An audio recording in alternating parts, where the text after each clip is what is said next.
Welcome back to another episode of Late Entry, your favorite or soon-to-be favorite place for the hottest sports news, wildest viral content, and conversations guaranteed to make you laugh.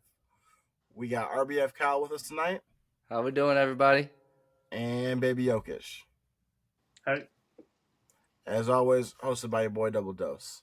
Tonight Yes, we're going to get into some NBA news, both with the finals and a trade. Going to get into some based or bullshit and talk a little bit about Tyreek Hill versus Noah Lyles. But before we get into that, I want to give a shout out to the Carolina Panthers. They that's the team, right? Is it Carolina? No, Florida Panthers. No, shout out Bryce Young, though. I mean, he's probably doing some good work in the offseason. Oh, my God. What was it? What was the Florida? It's just Florida. The whole Florida state. Panthers. Dude, are you wearing an NHL jersey right now?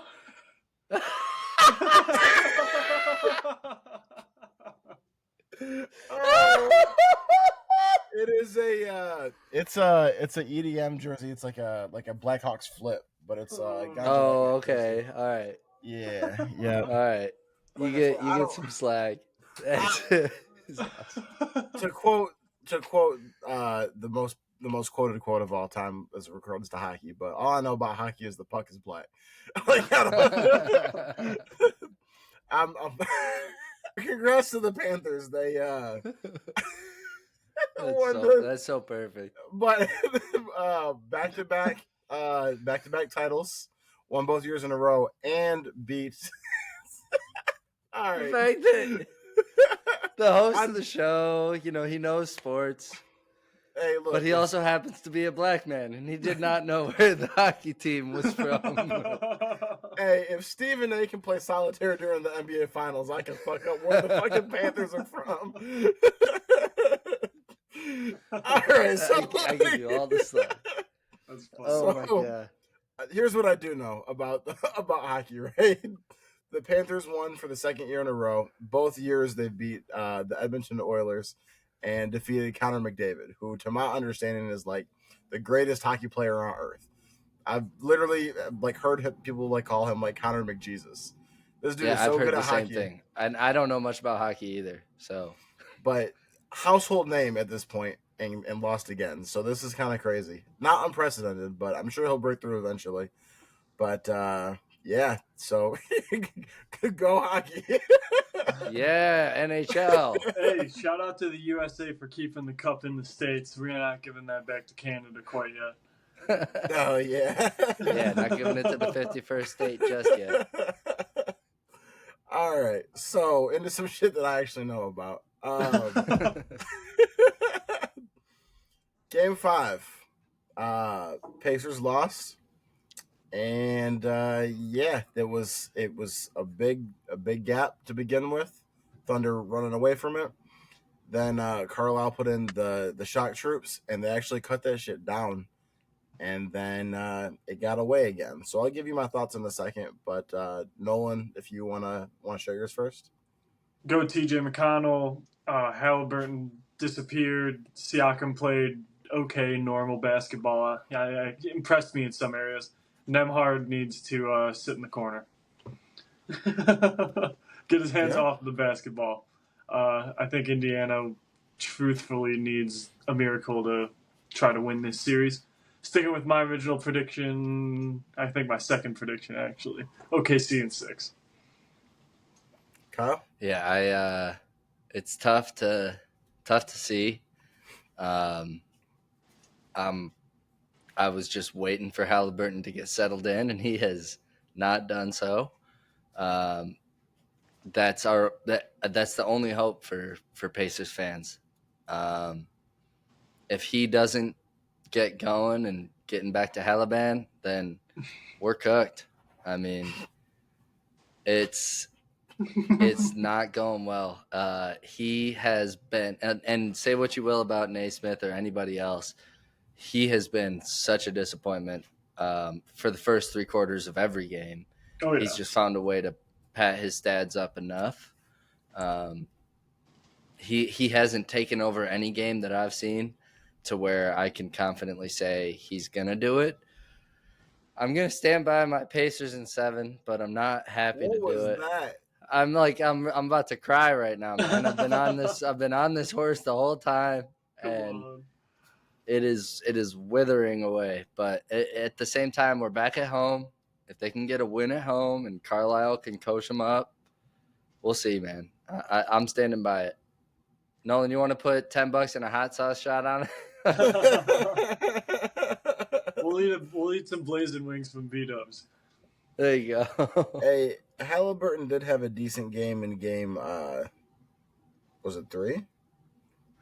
I think it was. Yeah, I think game 3 he had but 12 of those whatever points were in the fourth quarter as well. So like that's what I mean. It's like the first 3 quarters, he's nowhere to be found, and so they're kind of playing catch up ball almost every game. Yeah. I got a few things. I got a lot I want to get off my chest. Yeah, I do have one thing to add before you jump in, though. Shout out Jalen Williams. He played well. I didn't mention anything about OKC. He played phenomenally well in Game 5. He's kind of been the Jordan Poole of the series. All over social media, I'm hearing, like, all these girls, like, going crazy over J. Will. Really? Yeah. He's hooping. Must have just been the Midwest algorithm. I don't know. Nolan, you hit 2 of the things I wanted to say. Yes, first shout out Jalen Williams, bro, balled out 40 ball game 5, and Shea had 31 too. So, but yeah, Jalen Williams definitely looked like the best player on the court last night. He was cooking, and it was some nice hoops to watch. He had that. Yeah, I can't describe it, but yeah, he had some great plays. I was impressed. Good play. And then shout out TJ McConnell. He's got to be like in 2K. He's got to have like a 97, 98 like speed. Like that boy is fucking. He's small and vicious, bro. He's like a chihuahua, and he is out. He's everywhere. He's just getting steals, getting layups. He's fast. He's all over the place. They put him in, and he is a big game changer. It's crazy to me, and I don't get like, who am I, Spencer, the dude sitting at home who doesn't, like, you know what I mean, to criticize Coach Carlisle, who is an NBA champion. But I do feel like he fucked that shit up last night. I feel like Carlisle definitely fucked that up last night for a few reasons. First of all, and Stephen A. kind of alluded to this at halftime. He's like, if Hallie is hurt, shut him down, sit him, try to get him healthy for game 6, you know, and back at home. Especially at that point, the Thunder already had like a 15-point lead. They had it for most of the game. And Haliburton, we'll talk about him in a second, but he obviously was not playing well. He's got like a calf pull or strain or something like that. And he wasn't playing well, and they put TJ McConnell in, and he was killing it. And they brought that back to, what was it, 6 points or 2 points? Or do you know what it was, Nolan? 2 in the fourth. Yeah. All behind the bench players. And then right when they almost make the comeback, he takes them all out and then puts the starters back in, who proceeded to let that shit slide away again. And I'm watching this, and I'm like, bro, Hallie is playing like ass. Can we please put McConnell back in? He waited until there was like 2 minutes left in the game to put both Haliburton and McConnell in the game at the same time, and then pulled the starters with like a minute left in the game because it was out of hand. Like, bro, you let this slip away. You had all the momentum, and you gave it right back to the Thunder. To me, that was horrible coaching mismanagement. Did you guys feel the same way about that or no? It did look like that. McConnell was absolutely balling out, but he was balling out when the ball was in his hands. He was taking care of it. He was getting into those little areas in the paint where he can to dish it out to somebody open. But Haliburton was pretty much dribble to a corner, fade away, take a jump, and hope that somebody's open. And it wasn't working. Nembhard couldn't even hold on to the ball. I saw them fumble multiple passes just into the defense's hands, even misstepping on a dribble. It was pretty ugly. Bad offense from Indiana overall in Game 5. Well, here's the thing about that, though, right? Siakam finished with 28 points. When Nembhard came in, or not Nembhard, I'm sorry, TJ McConnell. TJ McConnell finished with 18. When he came in the game, he got to like 16 or 17 in like 3 minutes. Like, he completely shifted the structure of that game in the third quarter. And for a while was their leading scorer in the entire game. That does come up to script, though, too. Like, they've been scripting for the starters the whole game. And I get your point of, okay, keep riding with the guys that have brought you back. At the same time, you got to ride with the guys that got you to this point, that have been clutch in those late moments up until this point, which has been their starting five, which has been Haliburton, Siakam. So, go ahead. McConnell's clutch, and I think keeping him in the game would have been the right move.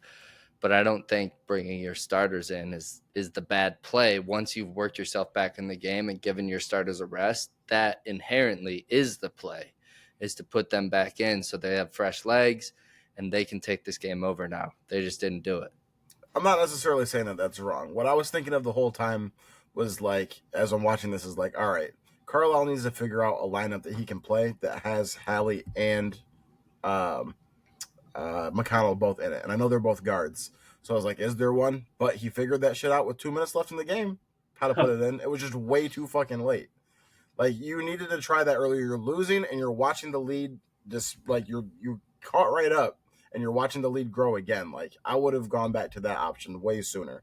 Like, you ride the hot hand, especially in a game of momentum like the NBA. But that does lead us to the Haliburton point, right? I've said good things about him when he's been good, and I'm gonna say bad things about him when he's been bad. I understand that he had a calf strain or a calf pull or whatever, his calf tightness, whatever the issue is, and he was playing hurt. That being said, if you listen to any like of the great players of any sport that are commentators now, you always hear, you know, if you're out on the court, we're going to just see the number on the back of your jersey and expect the production from you. If you can't play, sit down. And when you had somebody as great as TJ McConnell was playing last night, Haliburton was definitely a detriment to being on the floor. Do you guys understand? He finished with 4 points last night. He did not make a single field goal. He was 0 of 6. Right. Is that what it? Yeah, 0 of 6. He took 6 shots in Game 5 of the finals, made none of them. He got 4 points all off free throws. There's no reason he should have been in the game last night. Like, I understand that he's been clutch in the fourth quarter and shit like that. After you see that it's not going that way, Carlisle needed to pull him out. And, yeah, it's tough, man. Like, we've seen better performances from players that are hurt. Like, Aaron Gordon played on a fucking sprained or pulled hamstring or something like that in Game 7 in the Western Conference Finals or in the semifinals. Played a hell of a lot better than Haliburton with calf tightness last night. Like, it was not good. And all that superstar shit, bro, this is what I'm talking about when I've argued against him being even an all-star. And just like at that rising star level, which I don't want to get back into the whole thing. He's so inconsistent. You might get 20 from him.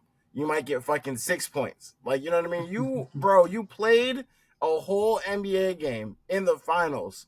0 field goals made. I don't want to hear anyone talking about him being a star again. Bro is clutch as hell. He is not superstar. He's not even close to a superstar. But the fact that he's clutch as hell is why you put him back in the game. What about Robert Horry? We were sitting here. Sorry, go ahead. No, you're good. A couple months ago, we were sitting here talking about Rick Pitino putting his star player back in after he was 3 for 17 or 4 for 17 or whatever he was. And I get it. Yeah, 0 for 6 is bad, but you trust in your star player to come in and make those clutch plays at the clutch moment. And I think Haliburton has been an example of that. So that's why you would trust him to go and do the same thing. It didn't happen this time, but that's part of the NBA is you have a couple more chances and hopefully he can not be so ice cold next time. I'm not sitting here defending him as a superstar, but I'm defending him as their face of their franchise. So he's going to get put out there in those last few minutes. It's basically like there's no ifs, ands, or buts about it. The fans want it. The coach wants it. He wants it. He wants the ball at the last second, and he's shown you why he can take that moment and harness it. So why not? Even if he's as ice cold as can be. Real quick, the reason, and I realize it's not where you're going. I thought you were saying the reason he's a star was because he makes the clutch shots, and that's why I brought up Robert Horry, because it's like you can be clutch without being a superstar. But aside from that, Fuck Robert Horry, by the way. Damn. Why? Big Shot Bob? Because he ruined my 2005 playoff experience. Okay, but to answer what you were just saying, right? I get your point about that. However, it was either Kobe or J.R. Smith. I know not at all the same player, but who was it that was saying like they would rather be like 0 of 33 instead of like 0 from like 7 or something? Because it meant that if it was the latter, then it meant you stopped shooting. If you're just fucking jacking shit up and not making it, quote. I understand where you're like, all right, like he's gonna get his rhythm, he's gonna deliver. 6 shots attempted. I know, 6. But he had like 8. He had like 8 or 9 when he made the clutch shot of the game and kept him going. But it wasn't a nip tuck game where you need someone to hit a clutch shot. It was we were down 2. They were down 2. 5. We're down 2. We're down 5. We're down fucking 9. We're down 15. Like, you know what I mean? Like, couldn't find an open shot anywhere. At some point, just sit him down if he can't play. Otherwise, we're going to judge the fact that this man, 4 points, 6 shots, no field goals. That is an egregious fucking stat. Like, that is an egregious. No field goals made from your star in game 5. That might be historically bad. I want to know if that's ever happened to any star before ever in the finals. Never. Probably not an Olympian, yeah. Never made 1 field goal. I don't know who we want to blame, if it's Carlisle or Haliburton or both, but they combined to absolutely fucking sell their team last night. That's all I'm saying. And now I don't feel great. Finals.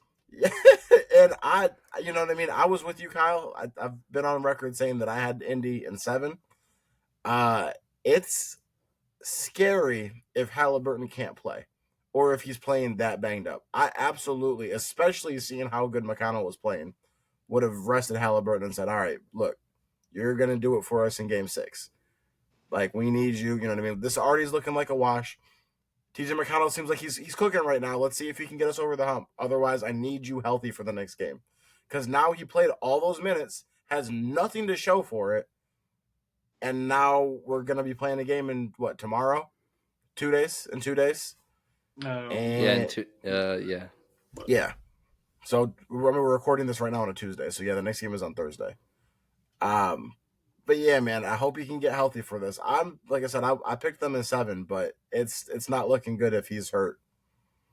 And you didn't do yourself any favors by not letting him get some rest and still losing that game. Yeah, I agree with that. Any more thoughts about the game from either one of you guys, or you want to move on? Man, I'm hopeful, but I'm not excited. I'm scared. Yeah. Nolan? Still think that the Pacers are going to end up losing it, especially with the way Haliburton's looking. He's not looking healthy. And I also don't think he's a star, just to add on top of the fire. He's not. Yeah, he's supposed to be getting MRIs today. That's how serious that injury is that they played him on. Jesus. So, have they been playing this out? Has this been more serious than we realized, or did this happen in the last game? I don't think that it was his ankle or something that was like a little bit like nicked before, and he was playing through it, and then so this is the same leg but different injury. Like you saw him in the first or second quarter, like he goes to make a move and that shit tightened up on him. You know what I mean? So it's new injury. It's just what we saw with Ant before he crumbled. Not that he was having a great playoff season, but did Ant get injured in the? He got tweaked in the second series, and it kind of stuck with him. I think they ended up winning it, obviously, because they got to the third, but he got tweaked. Gotcha. All right. And then he wasn't the same. Other NBA news. This was a shock to me. Trade. Desmond Bane from the Grizzlies to the Magic for KCP, Cole Anthony, 4 unprotected first-round picks, and 1 first-round pick swap. What the hell is going on in the NBA? I already thought that the 5 first round picks for Mikal Bridges for the Knicks. I thought that was a little bit steep. Obviously, Mikal Bridges is a pretty good player, but 5 firsts is a crazy amount. And now we've got Desmond Bane for 4 firsts, a pick swap, Cole Anthony and KCP, 2-time NBA champion KCP. Kyle, your initial reactions. Your initial reactions when you heard this. I mean, I don't know. Yeah, I didn't believe it. I am a reformed basketball fan as of the last couple of years, so I don't know a ton about Desmond Bane, but 4 first round picks for any one player is insane to me.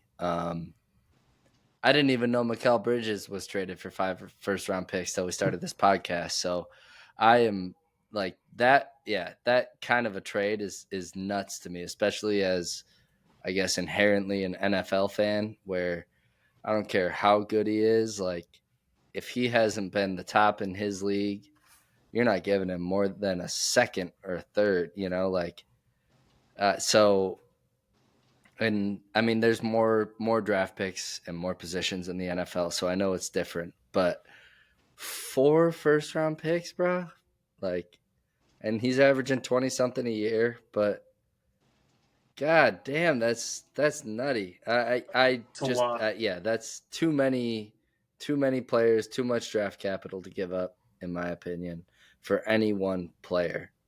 But go ahead, Nolan. It's a ton to give up. It doesn't really make any sense to me. I think that the Magic are giving up quite a bit here. They're not going to have much of a future. They're going pretty all in on this season. Do I think it's going to make them good enough to be contenders?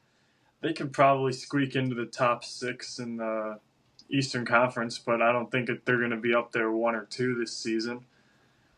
They announced the new jerseys, all that stuff, so it'll be pretty exciting to see what they got cooking down there. And also, the draft hasn't even happened yet, so I guess we're going to see what direction they try to go there, too. We've seen some players in the late teens, early 20s, develop to become pretty big stars, so we'll see where Orlando goes. Spencer, what did you think about 4 fucking first-round picks? So I guess I'll give you 2 pieces or 3 pieces about this. The first one, it shows that the Grizzlies are officially deciding to blow up and at least pivot on what they're doing right now. Grizzlies' big 3 has been Ja, Desmond Bane, and Triple J. Yeah, Triple J. Thank you. I guess they're saying, like, look, with the way that the West is built right now, we're not winning it with this. Let's get him. Especially we can get a haul back and then try to rebuild. We got those 4 firsts. Get KCP, get Cole Anthony, and see what we can do with that. With those first 2, maybe they can move up in the draft if there's someone that they like, or at least build over the next few years, or maybe make a different trade. So I'd love it for the Grizzlies. I absolutely love it. I feel like they fleeced them though.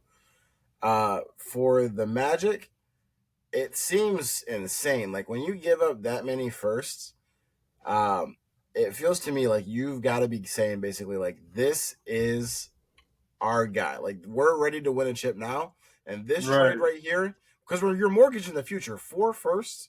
I don't know how many they had, so like I'm not sure if this is, like they've got like someone else's first or something. So they're, but if we're thinking about it, this is potentially for the next 4 years your chance at a new player, plus a pick swap as well. So that's a lot to give up. You're mortgaging your entire future on the fact that Desmond Bane is going to get you over the hump to win a championship. Right. Desmond Bane. I'm not trying to call him like oh shit, we gotta talk about this in a second. I was just about to say I'm not trying to call him Mathurin, like that no one knows who he is. Desmond Bane, obviously people know who he is. He's a good player. But that's a hell of a lot to give up to get a, you know what I mean? Like you're thinking with 4 first, you're getting like a Jalen Brown or somebody. Exactly. Here's where maybe he ain't no Austin Reeves. But... All right. Here's where maybe it makes a little bit of sense, though, right? And I don't like it. I want to be on the record very clearly. I think that was a stupid fucking move.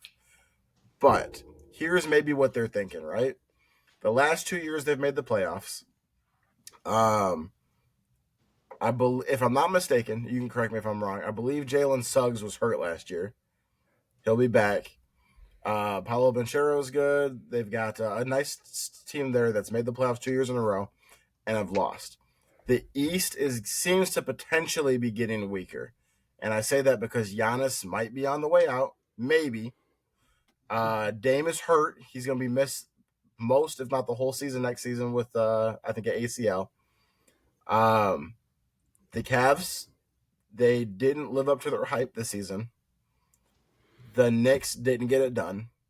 The Pacers, they've looked good, but I feel like people don't take them as seriously as maybe they should, myself included. And the big joker, the Celtics, they just lost Jason Tatum to an ACL for who knows how long. Does he play at all next year?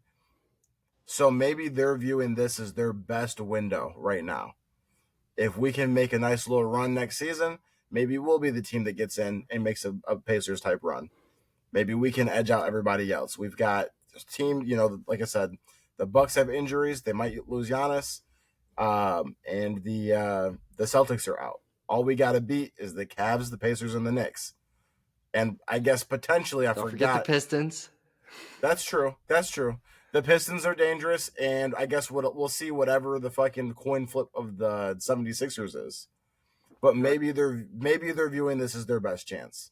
Now, still at 4 firsts and 2 players, I would have definitely gone for a bigger name than Desmond Bane. But that's the only logic that I can use to wrap my head around why you would give up so much. Yeah, I mean, maybe they see something in him with their scheme, but I don't know enough about ball to comment too much on that. But if you see your guy, go get your guy. I'm all about that. But that seems like a big pull. I mean, James Harden wasn't getting those deals in some of his more later trades. I don't think that Desmond Bane is going to have the Brunson effect where he becomes just a fucking absolute all-star from switching teams. It'd be interesting if it does happen. Let's see what they end up doing with him. All right. I brought this up in the middle of my take, and I want to fucking hammer on this real quick. And I've noticed shout out Buck and Toph. Yeah, conveniently Toph and Buck are not here tonight because I have so much shit I want to say in a quick amount of time. Toph slandered the fuck out of me last week for not knowing who Mathurin was. Oh, he's a first-round pick. He's him. He's, you know what I mean? He's a great baller. And Buck tried to compare him to Austin Reeves. Clutch Austin Reeves. I don't want to hear either one of them talk to me with that tone of voice ever the fuck again on this podcast. These motherfuckers talked about... All because you said you didn't know who he was in September. Right, fucking because I didn't know who Mathurin was in September. Let me tell you, since the last airing of the podcast, what the fuck Mathurin has done, right? Let me give this to you, because I'm fucking heated. So first of all, game fucking 4, Mathurin missed 3 of 4 field goals in the last minute or 2 minutes of the game. Clutch free throws that would have potentially tied up the game or won the game at that point. Missed them. Free throws from Mathurin. As Toph said, first round pick Mathurin. This is the guy This was the guy that I was unfamiliar with his game. Yes. Austin Reeves ain't doing that shit, Buck. Austin Reeves not missing 3 and 4 to end the game, Buck. I'm sorry to say. And then last night, I think I have the stats for this too. Last night, Mathurin, let me tell you what he did. 2 of 11 for field goals for Mathurin. 2 of 11 with Haliburton hurt and they needed help. Don't ever come to me with that tone of voice from either one of you on this podcast ever again. Oh my god! About fucking Mathurin, some motherfucker from the bench. I can see Buck now Googling when Austin Reeves missed 3 free throws in the last minute. She's gonna find something, bro. Austin Reeves got the nickname AR-15 because he was clutch. He was hitting game winners as a fucking rookie.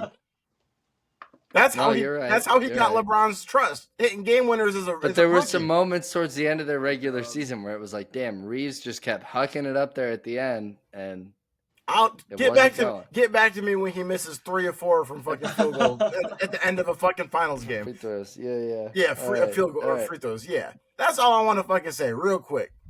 Once again. All right. I just had to put my neck out there for him a little bit. Nah, fuck that. And they're both here, not here conveniently to fucking miss this. Toph, don't you ever fucking tell me I don't know fucking ball again, because I don't know the fucking 7th, 8th nigga on the bench. When he's going to come out here and prove your point by doing that. It's a reason no one fucking heard of him before. It's a reason no one fucking heard of him before. He's just another nigga missing points at the end of the game. And Buck, don't you ever compare him to fucking Austin Reeves again. That's all the fuck I got to say. Let's move on. How about that? I had to, bro. I was pissed. I'm watching fucking game 4 like this. This is the one. This is who y'all are mad at me for? This is your kid? I know. Bro, Toph was ready to come to your house on that one. He's like, don't tell me you don't know who Mathurin is. Fucking Mathurin is. Oh, man. All right. Shout out Toph and Buck. Fuck them. Respectfully. Respectfully. All right. Let's move on. Let's get into some... Next topic. KD? Let's get into some... Is this based or bullshit? Is it time? It is based or bullshit. We're going to hit some... All right. Ladies and gentlemen, it's time for based or bullshit. Oh, my God. You brought the fire. I tried. We're going to do our intros from now on. Oh, go on. Go. All right. So, radio voice. Our first based or I got bullshit. the face for it, too. Our first based or bullshit. Stephen A. Smith, game 4, caught by a fan playing solitaire in the middle of the game on his phone. And then this motherfucker tried to lie to the world and say this was during a commercial break. Can't I multitask? First of all, as a fan pointed out already, so much shit happens during the timeouts. Like, we've all been to NBA games before. You can see the coach down there drawing shit up, trying to get shit going on, try to, make an impact on the game. As an analyst, maybe you might want to, peep down there and see what the fuck is going on so you can maybe comment on that. But he tried to say it was during a timeout.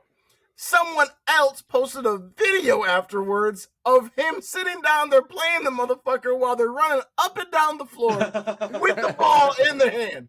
Very much during it. He got community noted on Twitter saying Stephen A. is lying. They used the word lying. And this is actually in the middle of a game.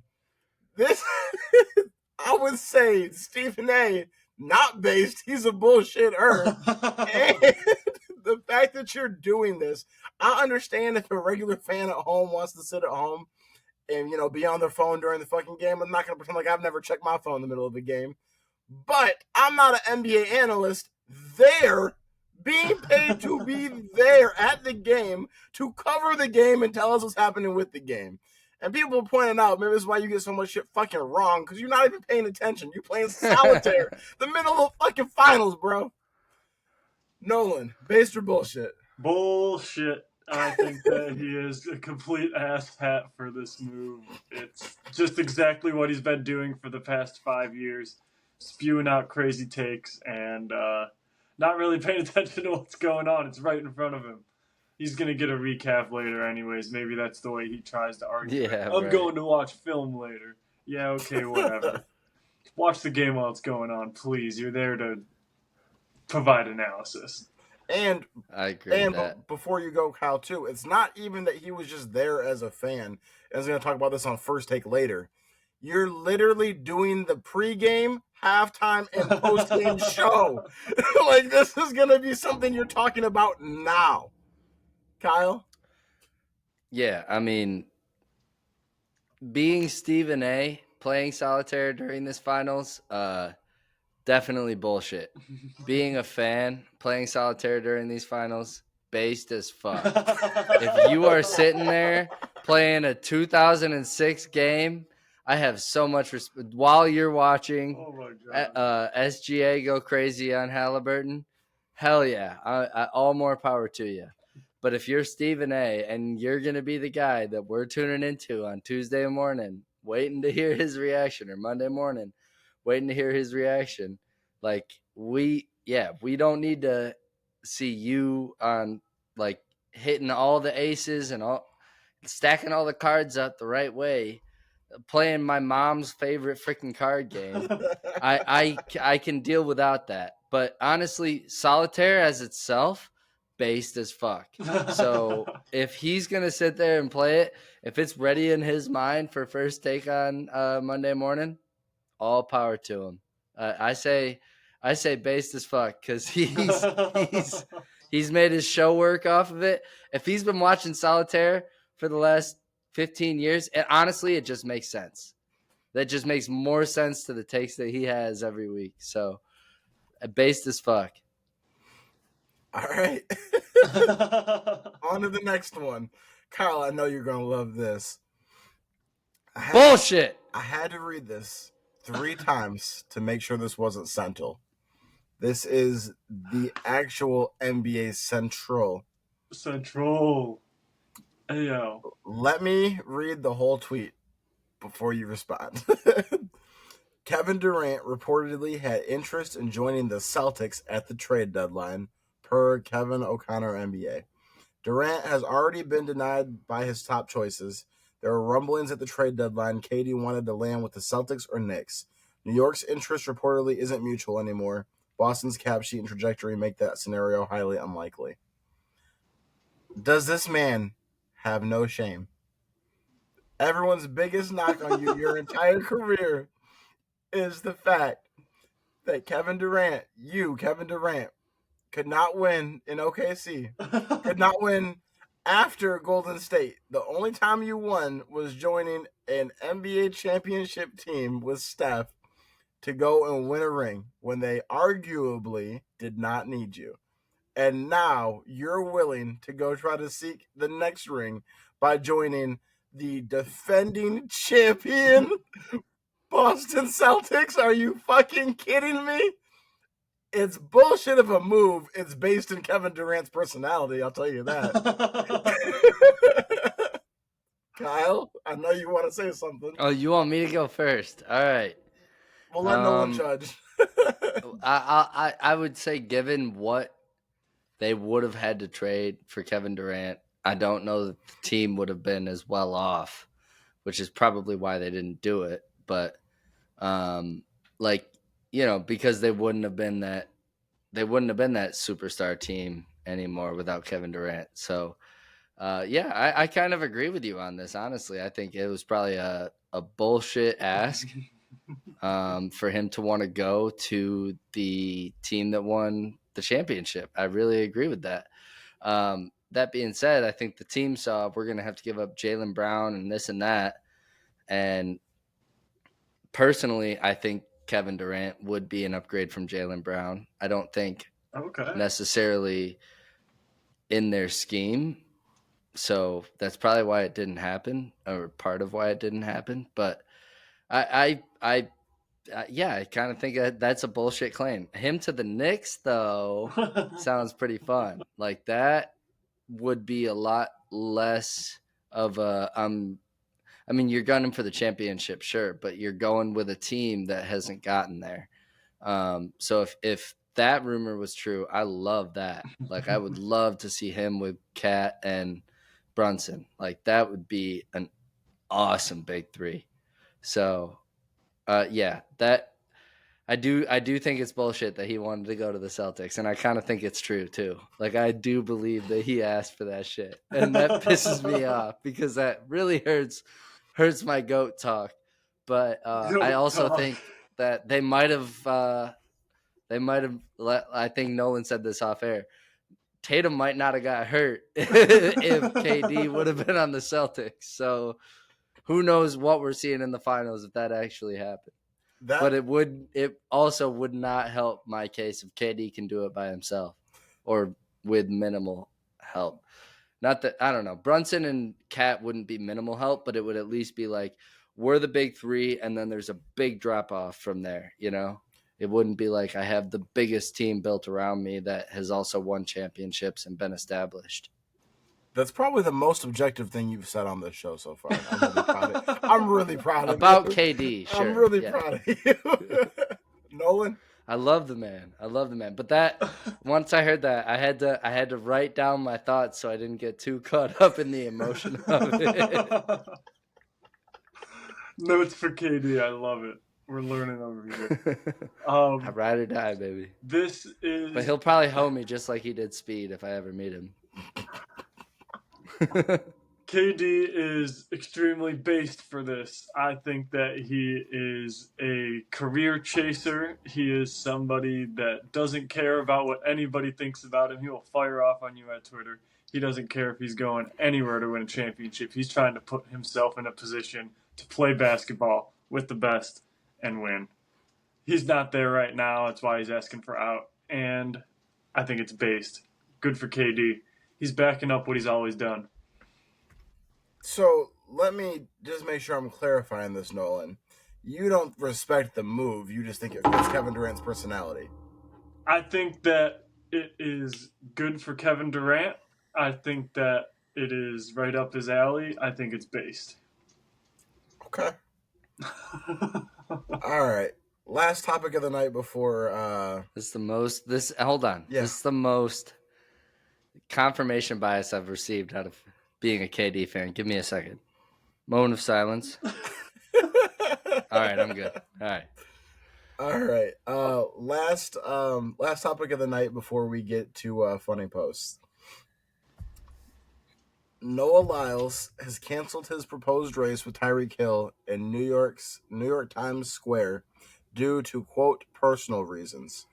Cheetah ran a 10.15 meter last week and trolled Lyles in a response to Noah Lyles' Tyreek could never sign after his 60-meter run in February. I'm going to go last because I got a lot to say about Noah Lyles. Which one do you want to go first? I'll go first. I think this race would probably be closer than we think just because Noah Lyles running a 9.78 at Olympics is not Noah Lyles running a 9.78 on the street. So conditions come into play and all that. However, Noah Lyles is going to kick Tyreek's ass. Like, there's no ifs, ands, and buts about it. So I don't care if he's pushing the race off or whatever. Noah Lyles is going to win that race no matter what. And he's going to make sure he does because he's going to be in the right shape because he is an Olympic gold medalist. And no matter what Tyreek does in the sprinting realm from now until they race, whenever that is, he's not going to do enough to beat Noah Lyles. I promise that. Nolan? I don't think that Tyreek Hill really has a chance. I'm following Kyle on this one. As far as ducking the race, who knows, whatever the personal reason is, I'm not going to be one to judge. I really haven't been entirely following it. I don't know if there's like legitimate beef there or not. Are they trying to coach it up like a boxing event where you have to pay money on pay-per-view or something? I have no idea what they're doing. Yeah, I'm taking the Olympic runner every single time, especially if it's like 100 meters. I think this is based. I think it's based that he backed out. Based as fuck. So my whole thing has nothing to do with the winner of this. I think, logic would tell you that the Olympian is probably going to win this race. If there comes out something in the next few weeks that, is some tragic thing or a health reason or, something in the family, whatever, I'm willing to take all of this back. Oh, God. That being said, Nolan, to answer your question, Noah Lyles, yes, he's been going back and forth with Tyreek. There is bad blood there. They've both been taking shots at each other and shit. I mean, you even saw it in here where Noah had said something about like, Cheetah could never when running this. They've been chirping since like last football season, if not longer. It might be last off season. Okay. Noah Lyles is arguably the fastest man in the world. You got to respect the skill. That being said, I've never seen such a corny fucking loser in my life other than Noah Lyles, bro. I despise everything that his image stands for publicly. I am fucking sick of seeing his name on there. I wish he would go the fuck away until next Olympics. I really don't fuck with Noah Lyles. Why? He absolutely rubbed me the wrong way a few years back when he made that fucking comment, the fucking champions of what? Did you guys hear about this? He was talking World champions or something like that. Yeah, he was interviewed before and he was talking about, and I know this quote is going to be out of context, I'm paraphrasing, but he had said basically someone asked him something and he was like, and I got to sit here and see the NBA talk about world champions after they win. They're playing the NBA, it's the National League. Champions of what? He's talking about like how he's an Olympian, he actually races against the fastest people in the world, right? His whole gripe is based off the fact that he doesn't feel like he gets the celebration he deserves, and everybody the fuck else does. Well, here's the fucking thing as it pertains to the NBA, Noah Lyles. All the best players in the world come to play here. You know what I mean? Exactly. When they play in the NBA. When we do the Olympics, you're not seeing the greatest competition. Like, it's all the world's best teams, but the best league in the world is here. Luka, Giannis, Jokic, Shea, and many, many more, all coming from different countries to play in this country's NBA because it is the premier basketball league in the world. So if you win the NBA championship here, it really is the best in the world. This is something that a sport can say here that doesn't translate everywhere else. Like in the NFL, it's kind of the same thing because they're the best, but there are other football leagues. There's the Canadian Football League and stuff. Now, the NFL is the premier, but literally... Yeah, but the winner of the Canadian Football League would lose to the Panthers, the Florida Panthers. Yeah, Panthers but I'm just saying the NBA specifically has a lot of international talent, and it has for a long time. Yes. So that's what I'm saying. It truly is the world champions. Yes. Those two sports especially, like you are the world champion if you win in America in football or basketball. Yeah. Like you guys are the world champs. Now, once again, his whole thing is just the fact that he doesn't feel like he gets the recognition he deserves. He was crying recently about how fucking Adidas, I think it was either Adidas or Nike, I think it's Adidas, won't give him a signature shoe. Anthony Edwards gets one. All these other people get one. I can't get mine. I'm the fastest man in the world. I can't say this as well as I think it was Cam from It Is What It Is, Cam and Mace. Cam had basically broken down the fact that, and I'm paraphrasing and my numbers are wrong, but basically like you run for 30 seconds, and maybe four events, right? So 30 seconds times 4 is 2 minutes. You run for 2 minutes every 4 years. Anthony Edwards plays fucking 30 minutes a night for 82 games before playoffs. No one gives a fuck about you, bro. You go and do your little fucking race, and then you're irrelevant for the next 4 years until the next one comes up. You're not gonna until social media influencers challenge you. You're not gonna be fucking thought of the same way as these fucking athletes we see on a day-to-day here, making millions of dollars, and you think that you should be treated as one. Maybe you should fucking switch lanes. You know what I mean? Every fucking thing doesn't come with the same fucking recognition. You know what I mean? Every job is important. The world doesn't fucking survive without motherfuckers making burgers at McDonald's, but they're not gonna get paid like a fucking surgeon. Some shit's just different. Like, you know what I mean? And Noah Lyles, you're incredibly fucking talented. And I would respect him so much more if he was just a shit talker. I'm good as fuck. You know what I mean? Who wants to see me in a race? But it's not that. It's about you whining and comparing yourself to everyone else. Why don't you, if you're so fucking good, go pick up a football and be a fucking punt returner? Let's see if you can be the next great fucking return man, right? Tyreek Hill, fucking quick man. He started as a return man. And they turn himself into a wide receiver. If you want what they have, go do what they fucking do. Don't do some shit, you know what I mean? Usain Bolt never cried about, I'm not viewed as LeBron. Like, what the fuck are we doing here? And so now, after all this fucking shit talking for at least a year about this fucking race, and you finally... One thing I'll say about Usain Bolt specifically, he's a nationwide emblem just because he's Usain Bolt too, because of what you're talking about, because he's Jamaican and But like, you're not seeing any other U.S. athletes in the Olympics, like outside of Michael Phelps, and even Michael Phelps is not getting the recognition that LeBron James gets, that Steph Curry gets, that freaking even Jared Goff gets on a national scale, you know, like, and he's a top 10, 12 quarterback, whatever you want to list him as. Sure.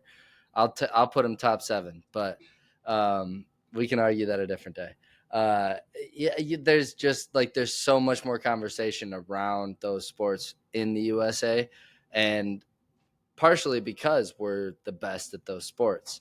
I think something Noah Lyles is trying to do is shed light on those sports, which is why he's making that argument. But I'm with you on, if you want to make it what it is, like, just be undeniable. Don't just be like, woe is me, how am I not getting the same things as everybody else? Because you're not as marketable as everybody else, you know? Bingo. Yeah, I'm totally with you on that. And so, just to close this off, the thing that my ultimate point of this, after all of this and all this shit talking and everything that's happened, you finally have a chance to fucking lace up against Tyreek, who you've been both of you sending shots all this time, and now you cancel it due to personal reasons. Now, once again, if something comes out and, you know, I'm not a terrible fucking person. If something comes out and we're like, oh shit, like something crazy happened, I'll come out and I'll fucking apologize for this. But for you to do all of this and then cancel the race when it's finally scheduled, coincidentally after Tyreek runs this fucking fast ass race, it makes it seem like all you do is fucking yap and don't want to fucking back it up. If you're really that fucking fast. That was weird timing. You see a 10.15 come out and he cancels the race. Yeah. It's weird. If you're fucking that fast, come out and fucking race Tyreek. Are you scared? Are you like I don't know why you would be. You race against the fastest people in the world, but maybe this Tyreek thing's got you heated. I don't know what it is, but like, bro, walk the walk. After all of this, you know what'll really blow you up in notoriety? Go fucking kick Tyreek's ass in this fucking race. Mm-hmm. Agree. All right. Kyle, your funny post. Yes, sir. I'm gonna do a way better job than last time. You ain't gonna call me grandpa. We should start playing the Jeopardy music and see how how far through the Jeopardy music he gets before I'm sharing an entire screen. No, you're not. There you go. Here we go.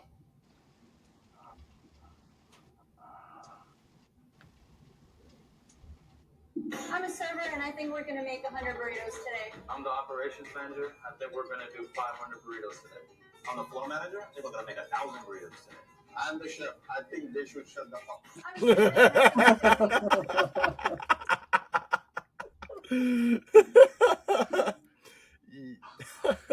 I've been seeing those videos all over, honestly, and they've just been killing me with the chef all being like, man, would they just fucking stop stop setting these goals before you put the kitchen up there? That's how it is at every job. The fucking higher-ups come up with some crazy-ass number that they think is going to be the shit, and then they push it down to the motherfuckers that have to do it, and we're like, yo, have you ever worked here before? Yo, how are we going to get that shit? Just not happening. 1,000 burritos. I think they should shut the fuck up. Oh, man, that's great.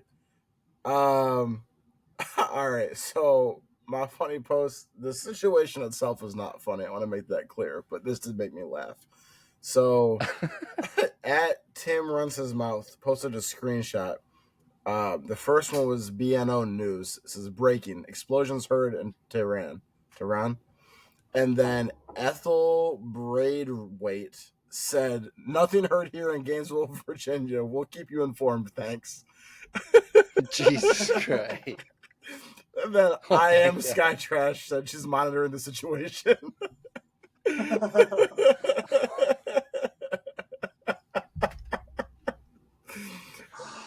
I absolutely can see Nolan tweeting that too. Like, some shit's happening. Like, oh shit, there's a fight outside my house. Nothing over here, thanks. Feel like I've been in similar situations before. Meanwhile, we see the credit to Nolan on World Star. He's been recording it the whole time. All right, y'all. That's all we got. Wait up! I got it. Nolan's got one, bro. Oh, I thought you said you didn't before. I was trying to not air you out. I thought, got one. We're funny Please, posting over here. You're by gonna all like this means. one. He's By all funny posting. means. I was trying to not hold you. Call him for Funny that. Post Malone. All right. All right. This post No, comes from ex-user at GapB. At one point, AI just meant Allen Iverson, and I want to go back to that immediately. Yes. I feel that so much. Yes.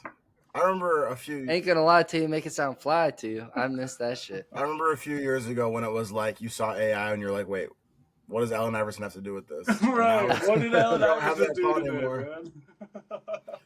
Also, Nolan, you're a disgusting human being because you call it X. That's Twitter. There's an X It at will the top always of be my Twitter. screen. There is an X on the It will emblem. always be Twitter. Like that. Have you seen that meme before? It's like, her mama named her Twitter. I'm going to call her Twitter. Oh, God. All That right. sounds like some alt-right shit. No. If her mama named her that, then I'm gonna call her that. I think it's from like a Tyler Perry thing. Like from like the Oh, okay. Right. Uncle Joe or whatever, the old dude from the Medea movies. Right. Oh, yeah. Yeah. That makes way more sense. Trying to put that shit on me, boy. I really was. All right, Nolan, your extra long goodbye for us. Just drop a like and a sub, comment. We'll give you a quick reply. Say what's up. That was mine. Is that not good for the fans? Do they not like that? I was making you sit here in that. Just Shout out my cousin Mia. Thanks for watching. motherfucker. All right, everybody. We'll catch you on the next episode. Peace. Peace. A happy Juneteenth coming up.